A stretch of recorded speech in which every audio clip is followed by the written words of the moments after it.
What's up, Home Slices? It's Kiara with Home Slice Adulting coming to you guys on a Friday. I'm just now getting off of work because I am on Pacific time. So happy Friday to those of you who have probably experienced this feeling earlier today, and you're getting ready to go to the club or do whatever you're going to do. Because there's no better feeling than getting off work and being like, I don't have to come back tomorrow. So that's the feeling I'm experiencing now. But I wanted to come to you guys and share some of my thoughts regarding the kind of backlash about surviving R. Kelly. I shared my thoughts on the actual contents of the docuseries on my Instagram. So if you are interested in hearing any of those things, I suggest you go over to my Instagram page. It's homeslice_adulting, and I'll have a link to my Instagram in the comment section or the description box. But this is not about the actual contents of the docuseries. This is actually about some of the things that have happened or things that I have heard after the series has come out, because there's been a lot of conversation about it. And so I have a friend on Facebook who made a post that has had me thinking for like the past 2 days. And let me apologize for the camera not focusing and going in and out. I have a new phone and it's we're working on it. But moving on. So the person, my Facebook friend, posted that she felt like this docuseries didn't really prove that R. Kelly was a monster. Part of her argument was that the women who were older should have known better, because we saw that there were 2 women who were in their 30s when they, fell into the grasp of R. Kelly. She also mentioned that these young women who were, trapped in R. Kelly's house had access to cell phones, which we know is true because Geronda said that she would text Dominique and try to meet up with her in the house. And that if someone made R. Kelly mad, he would take away their cell phones, which meant that they had to have them in the first place. So we know that they did have access to cell phones. And they just felt like the docuseries, essentially, what I got from the post was that it was a bunch of allegations from a bunch of different women, and that essentially the women who were in R. Kelly's grasp or in R. Kelly's sex cult may have done so willingly, and because things didn't turn out the way they wanted them to, they are blaming R. Kelly. And to me, this docuseries 100% proved that R. Kelly is a monster. And I think as a person who has never experienced abuse, who has never experienced total mind-bending manipulation, I am not at liberty to say that a 30-year-old woman, vulnerable in her own ways, is 100% responsible for her own suffering and being manipulated by a master manipulator, because that's what R. Kelly is. He is a master manipulator. You think about all of these people who are in actual cults, not just sex cults, who are in these cults, who are in these religions. We ain't gonna name no names. These are grown people who are looking for something in their lives, who are looking for things that they are missing in their lives. And these people can be any age range, in their 30s, 40s, 50s. They join these cults because they are looking for something, and somebody takes advantage of their vulnerability. And unfortunately, it means that they are susceptible to being manipulated. So I think that R. Kelly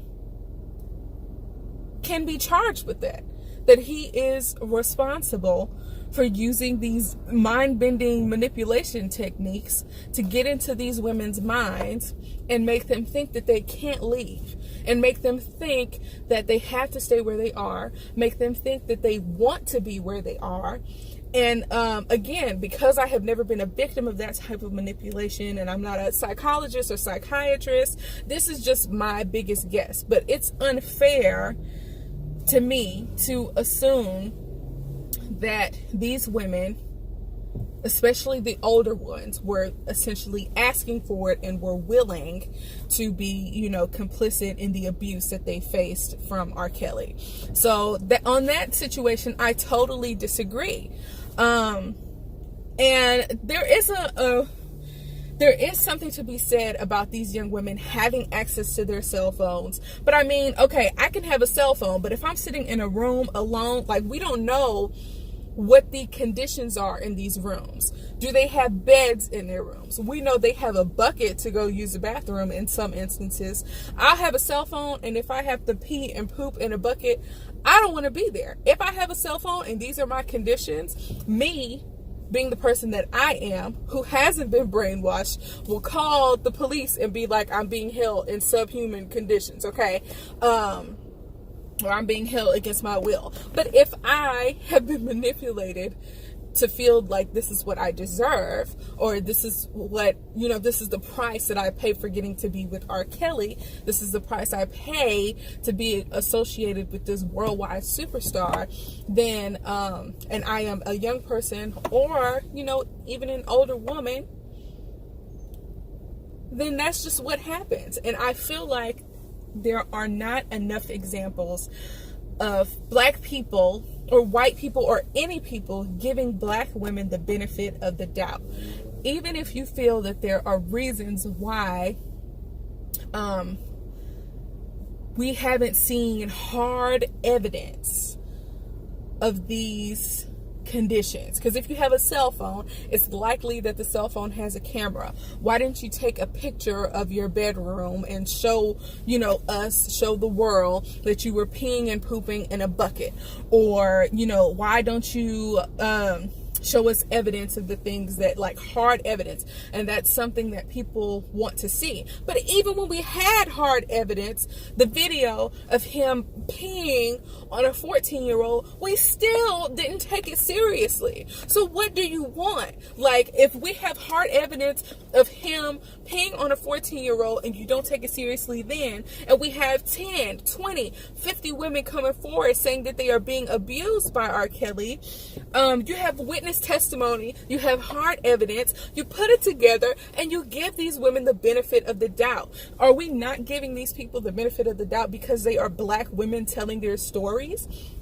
Do we think that they are all bitter? I mean, come on. R. Kelly was popping back in, the early 2000s or, in the 90s, but he's not really popping now like that. The people who are with him have been with him for a few years because they have been brainwashed over time, and so to me, I feel like other people, other witnesses are given the benefit of the doubt. And I don't know why we can't give these black women the benefit of the doubt when it comes to them expressing the way that they have been abused and the way they were treated by R. Kelly. So yeah, I mean, I really don't know what people want. It's one thing to say that,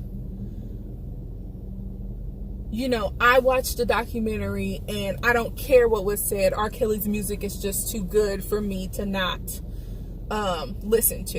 It's one thing to say that, but it's another thing to say I watched the documentary, and because nobody provided pictures or videos or hard evidence, I don't believe that this docuseries really painted him out to be a monster.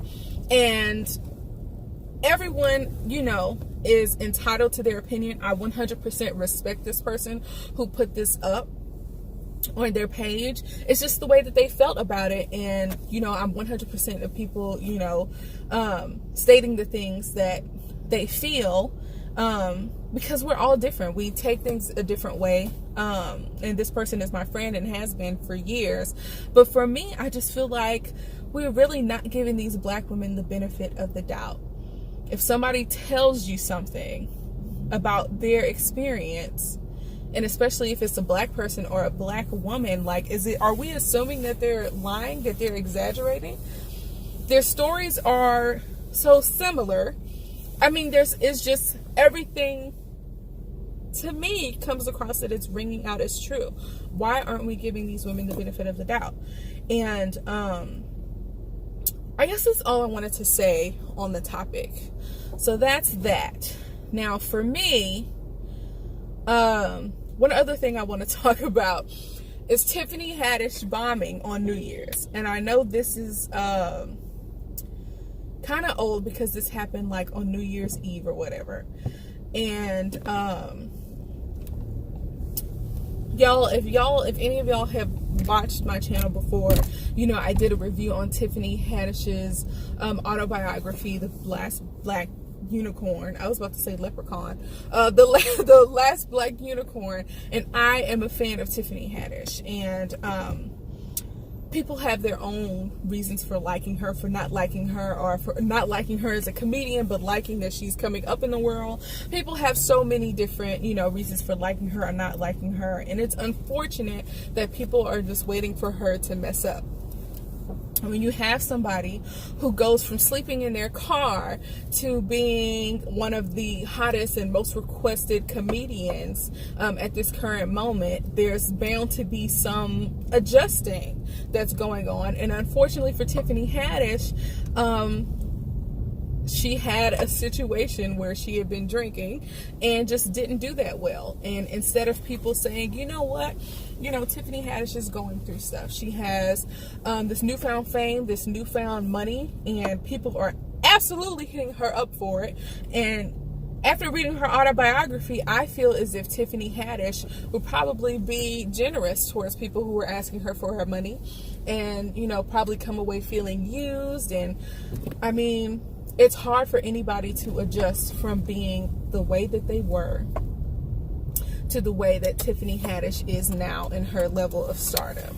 So instead of us being gracious, instead of us extending mercy toward her, we talk about how Cat Williams was right and all this kind of stuff. And I just think it's unfortunate. Like, give the girl a break. Let's give some black women the benefit of the doubt up in here. But thank you guys for watching. I'm Kiera with Home Slice Adulting. Don't forget to like, comment, subscribe. Hit me up on Twitter. Hit me up on Instagram. I'm not on them that often, but I'm trying to be better about it. Trying to make sure I squeeze in some time for my YouTube channel between going to grad school and working full time. So yeah, if any of you all have some time budgeting tips, I could use some of those.